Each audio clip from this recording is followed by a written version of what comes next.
रचना, क्या हुआ? कोई टेंशन है? मानव, मुझे वर्षा की बहुत फिक्र हो रही। मेरी वर्षा से बात हुई थी, वो कह रही थी कि वो 1-2 दिन में सतीश और भावना काकी को सारी सच्चाई बताने वाली। वैसे मुझे उन दोनों पर पूरा विश्वास है, लेकिन पता नहीं मानव आप बताइए ना, सब कुछ ठीक होगा ना? अरे सब कुछ ठीक हो जाएगा अर्चना, और मेरे हिसाब से तो ये सबसे सही वक्त है सब कुछ सच सच बता देने का। वर्षा बिल्कुल सही कर रही है। लेकिन फिर भी पता उसमें नहीं। जो भी हुआ है उसमें वर्षा की कोई गलती नहीं है। उस अश्विन ने धोखा दिया था। मेरे ख्याल से सतीश और उसकी आई अच्छे से समझ जाएंगे सब कुछ। कुछ भी चिंता करने वाली बात नहीं है। मैं जानती हूँ मानव, लेकिन फिर भी पता नहीं क्यों एक अंदर से डर लग रहा है। मानव, बस मुझे ये लग रहा है कि कहीं ये बात इतनी ना बढ़ जाए कि वर्षा और सतीश जी के तलाक तक बात पहुंच जाए। मानव, अगर ऐसा हुआ ना तो आई बाबा ये सदमा बर्दाश्त नहीं कर पाएंगे। वो तो सदमे से मर ही जाएंगे। मानव, मुझे बहुत डर लग रहा है। अर्चना सुनो, डरने की बात नहीं है, कुछ नहीं होगा। पप्पा है ना, पप्पा सब कुछ ठीक कर देगा, चिंता मत करो।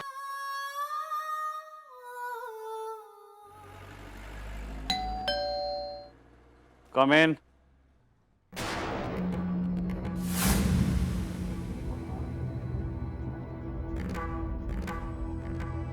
अरे काकी, आप बड़ा प्लेजेंट सरप्राइज। आइए आइए प्लीज बैठिए।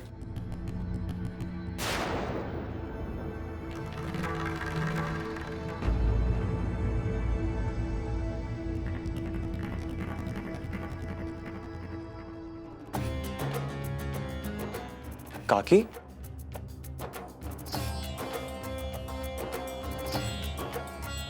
क्या बात है? आप बहुत परेशान दिख रही हैं। सब ठीक तो है ना?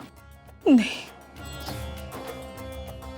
कुछ ठीक नहीं है अश्विन, कुछ भी ठीक नहीं है।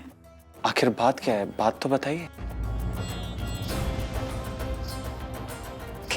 कैसे बताऊं तुम्हें, कैसे बोलूं? आइए मेरे साथ आइए। आइए काकी, आइए बैठिए।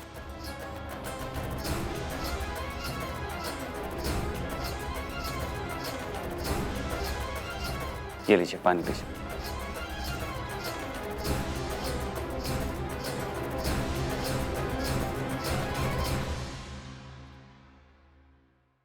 अब बताइए क्या बात है काकी? अश्विन बेटा, मैं तुम्हारे पास इस भरोसे के साथ आई कि तुम मुझसे झूठ नहीं बोलोगे। मेरे विश्वास को। आखिर बात क्या है? बात तो बताइए। वर्षा की शादी से पहले तुम्हारा और वर्षा का क्या रिश्ता था?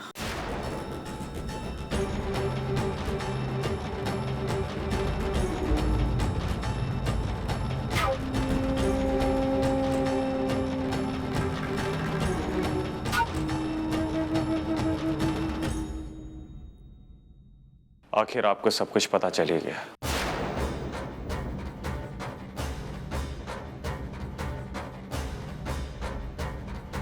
मैंने अपनी तरफ से लाख छुपाने की कोशिश की, लेकिन अश्विन,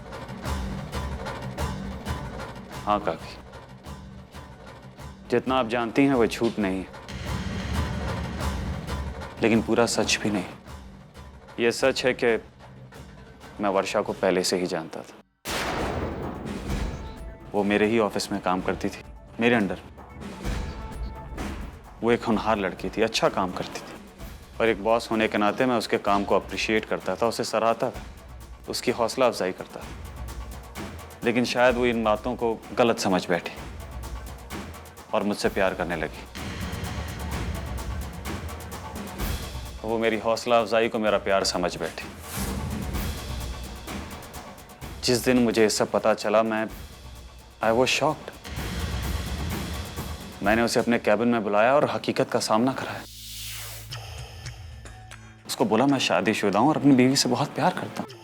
और वर्षा के लिए ऐसा कुछ भी सोचना इट्स नॉट पॉसिबल। फिर आप यकीन नहीं करेंगी काकी, उसे मेरे शादीशुदा होने से भी कोई प्रॉब्लम नहीं थी।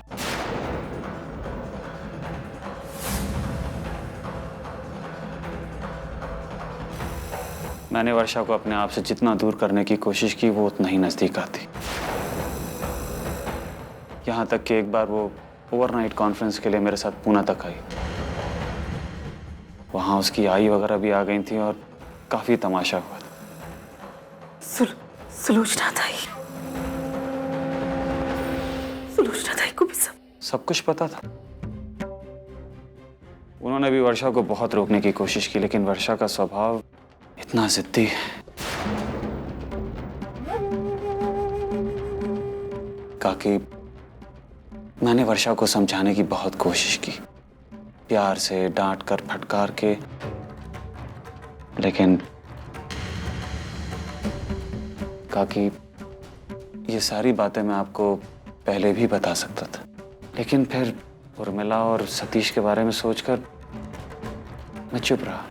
मुझे लगा जैसे उर्मिला और सतीश ये बात बर्दाश्त नहीं कर पाएंगे। काकी, मेरी आपसे एक गुजारिश है, एक दरख्वास्त है, एक विनती है। ये बात हम दोनों के सिवा किसी तीसरे तक नहीं पहुंचनी चाहिए।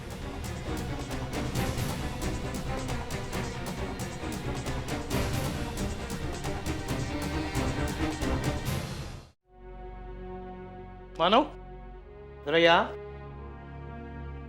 सुना तुमने? आज मोटरमन्स का स्ट्राइक है, पूरी ट्रेन्स बंद है। हाँ, मैंने पढ़ा। आज तो बस में बहुत भीड़ होगी, तू जाएगा कैसे? बाबा, मैं रिक्शा से चला जाऊंगा। बेटा, मैं तेरा बाप हूँ, मुझे पता है तू पैदल जाएगा, लेकिन ऑटो पे पैसा खर्चा नहीं करेगा। पापा, अरे मेरी बात सुन बेटा, तू लाख बोल ले, तू नीचे उतरने के बाद जैसे बाबा ने बोला वैसे ही करने वाला है। देख बेटा, अभी अभी तेरा बुखार उतरा है, हैं? एक कड़ी धूप में जाएगा, फिर से बुखार आएगा। उससे तू एक काम कर, आज का दिन घर में रहे, आराम कर। हाँ बेटा। नहीं, मैं आराम नहीं कर सकता। वो एक गैरेज में मुझे नया काम मिला है, आज मेरा पहला दिन है, तो आज तो मुझे जाना ही होगा ना। आपको जहाँ जाना आप चले जाइएगा, लेकिन पहले ये खा लीजिए। आइए आपकी चाय। हाँ बेटा, अर्चना सही बोल रही है।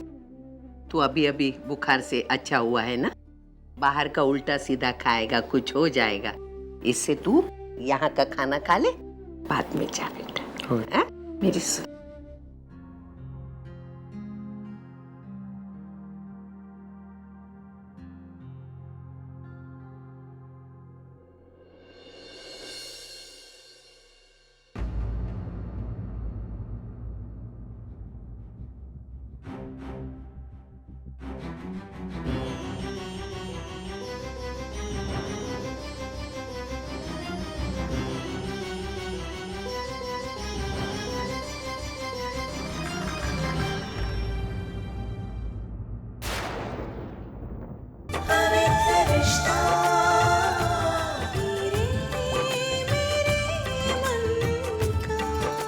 ZTV, आज लिखेंगे कल।